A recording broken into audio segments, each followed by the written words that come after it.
एक इंपॉर्टेंट सूचना आप लोगों के लिए। सबसे बड़ी बात क्या है कि आपका एयरफोर्स का फॉर्म फिल होना स्टार्ट होने वाले हैं 1-2 दिन में। तो आपको ऐसे कौन कौन से डॉक्यूमेंट्स चाहिए जो कि फॉर्म फिल करने के लिए नेसेसरी है। पहली इंपॉर्टेंट बात, कई बार क्या होता है कि हमने पढ़ाई बहुत अच्छे से करी है और हमें जो डॉक्यूमेंट चाहिए वो हमारे पास है नहीं फॉर्म फिल करने के लिए, या फिर हमने जो डॉक्यूमेंट मांगे उसने हमने कुछ और ही भर दिया है। तो इस वजह से हमारा फेज 1 का एडमिट कार्ड नहीं आएगा। आपने जितनी भी मेहनत की है वो बेकार है, उसका कोई मतलब नहीं रह जाता। तो ध्यान से आप लोगों को ये वीडियो देखना है और पूरा कंप्लीट इसको जानना है। ठीक, तो पहला पॉइंट क्या है कि फॉर्म फिल करने के लिए किन किन डॉक्यूमेंट्स की नेसेसरी होगी वो देख लेते हैं हम। तो सबसे पहले आपके पास क्लास 10th की मार्कशीट और क्लास 12th की मार्कशीट होना नेसेसरी है। मैं एक पॉइंट क्लियर कर दूं, आप लोग बार बार कमेंट कर रहे थे। वो पॉइंट क्या है कि जिन लड़कों ने इस बार 12th किया है और अभी जिनकी मार्कशीट नहीं आई है ओरिजिनल, तो वो फॉर्म अप्लाई नहीं कर सकते। क्यों नहीं कर सकते? क्योंकि 10th और 12th की मार्कशीट स्कैन होके जाती है। ठीक है, अब आपकी जो ऑनलाइन वाली मार्कशीट है, जो जेरोक्स है आपके पास, उससे स्कैन नहीं हो सकता क्योंकि उस पर एसआर नंबर नहीं होगा, मार्कशीट का एसआर नंबर नहीं होगा। इसलिए ओरिजिनल मार्कशीट जिनके पास है वही फॉर्म को अप्लाई कर सकते हैं। दूसरा, अगर आपके पास 10+2 नहीं है मार्कशीट, या फिर आपने 3 साल का इंजीनियरिंग डिप्लोमा किया है किसी भी कॉलेज से, गवर्नमेंट कॉलेज से, तो उसके पास, उसके लिए आपको फाइनल ईयर की मार्कशीट चाहिए। ठीक है, एंड मैट्रिकुलेशन मार्कशीट यानी 10th की मार्कशीट या matriculation marksheet if English is not a subject in diploma course. अगर आपके 3 साल के डिप्लोमा में 3 साल के डिप्लोमा में इंग्लिश नहीं था, तो आपके पास मैट्रिकुलेशन वाली मार्कशीट चाहिए जिसमें इंग्लिश था। इंग्लिश तो नेसेसरी है। दूसरा उन्होंने क्या बोला, या अगर ये भी नहीं है तो आपके पास 2 साल का वोकेशनल या नॉन वोकेशनल कोर्स हो जिसमें साइंस यानी फिजिक्स और इंग्लिश और मैथमेटिक्स हो। ये आपके पास तीसरी कंडीशन ये है। तो 3 फेज आपको दे दिए, या तो आपके पास 10th और 10+2 की मार्कशीट होनी चाहिए, या फिर आपके पास 3 साल का इंजीनियरिंग डिप्लोमा होना चाहिए, उसकी फाइनल मार्कशीट होनी चाहिए, या फिर आपके पास 2 साल का vocational non vocational physics math और इंग्लिश से होना चाहिए। ठीक, आगे इसमें जो सबसे बड़ी बात है कि आपका जो पासपोर्ट साइज का फोटो होना चाहिए, और फोटो अप्रैल से पहले का नहीं होना चाहिए। टेकन नॉट बिफोर अप्रैल 2022, अप्रैल 2022 से पहले का फोटो नहीं होना चाहिए। फोटो का साइज 10 KB से 50 KB, ये साइबर कैफे वाले का काम है। ठीक है, आगे front portrait in light background with head gear except for the Sikh.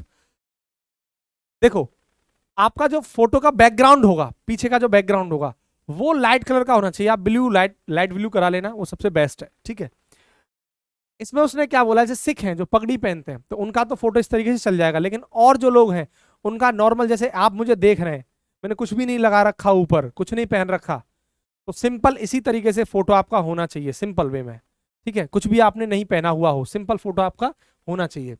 आगे उसने बोला कि the photograph is to be taken with a candidate holding a black slate in front of his chest with his name and date of photograph, DOP, date of photograph, taken clearly written on it with white chalk in capital letter।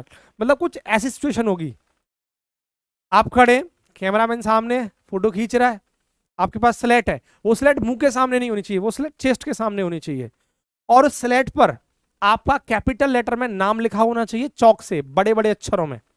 ठीक है, और नीचे DOP, date of photo, लिखी होनी चाहिए, भाई किस तारीख को आपने फोटो खिंचाया था। ठीक है, आपको डेट ऑफ बर्थ लिखने की जरूरत नहीं है, उस पर लिख दोगे कोई दिक्कत नहीं, लेकिन लिखने की जरूरत नहीं है। सिर्फ उनको तो ये देखना है आपका नाम क्या है उस पर और आपका डेट ऑफ फोटो क्या है, ये है।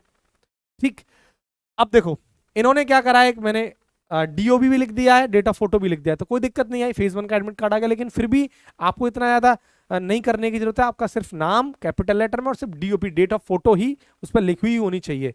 एक भाई साहब ने तो क्या करा है, उनके पास स्लेट ही नहीं है, व्यवस्था ही नहीं थी उनके पास, उन्होंने आज ऐसी फॉर्म फिल कर दिया, तो फेज 1 का एडमिट कार्ड तो आ गया, लेकिन ये रिस्क है। क्या है? रिस्क है। मान के चलो नहीं आया तो फिर क्या करोगे? तो मेरा कहने का मतलब है कि कोई इस तरीके से मत करना। उन्होंने जो कंडीशंस बोली हैं वो आपको जरूर फिलफिल करनी चाहिए। आपके पास एक स्लेट होनी चाहिए, उस पर नाम लिखा होना चाहिए, डेट ऑफ फोटो लिखाना होना चाहिए, तो ये आपको जरूर फॉलो करना है। ठीक है, आगे उसने बोला है कि candidate left hand thumb impression यानी बाएं हाथ का अंगूठा, ठीक है, ये आपको उसने मांगा है, साइज आपका इतना है, वो आपका साइबर कैफे वाले का काम है।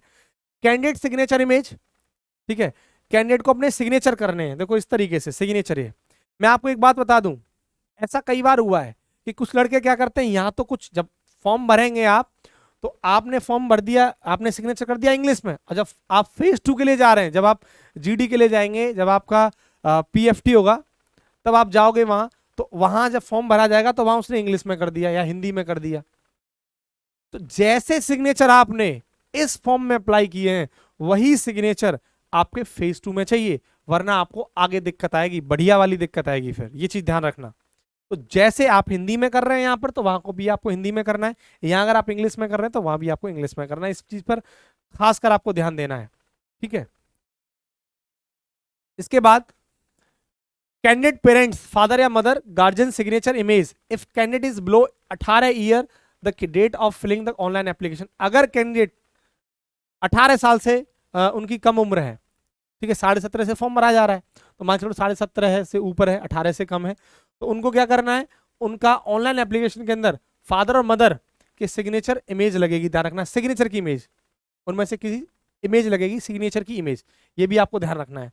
दूसरा, the marksheet indicating mark in English subject in diploma if applying on the basis of 3-year engineering diploma qualification or in 12th 10th if engineering is not subject in diploma। नहीं, इसका कोई role नहीं है आपके form से, ठीक है, ठीक है। आगे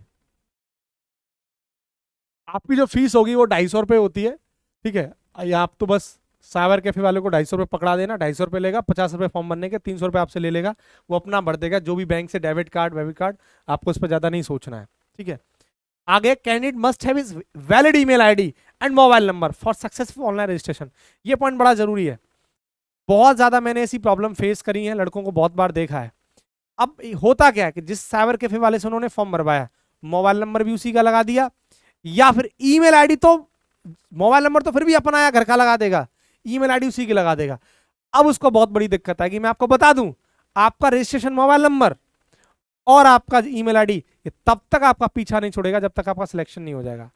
यानी आपने फेज 1 किया, फेज 2 किया, फेज 3 मेडिकल, जब तक आपकी ज्वाइनिंग नहीं हो जाती, सारा का सारा डाटा इसी पर अपलोड होगा, सारा का सारा ईमेल आईडी पर और इसी फोन नंबर पर आएगा, मैसेज हो या जीमेल पर, जो भी मैसेज आएंगे।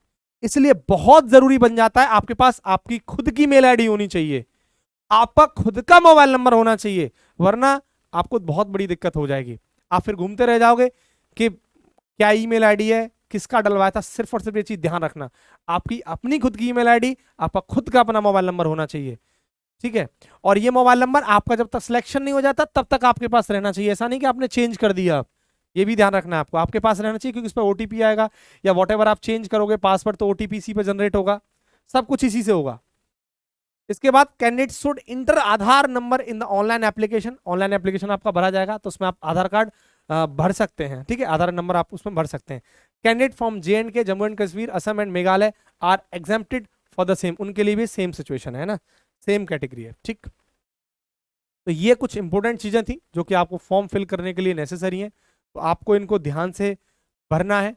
और क्योंकि अगर कहीं भी गलती से फॉर्म में मिस्टेक हो गई तो आपकी सारी मेहनत बेकार हो जाएगी, तो इसलिए बहुत ज़रूरी था ये आपको सूचना देना। ठीक है, इसके बाद किसी नेक्स्ट वीडियो में मिलते हैं।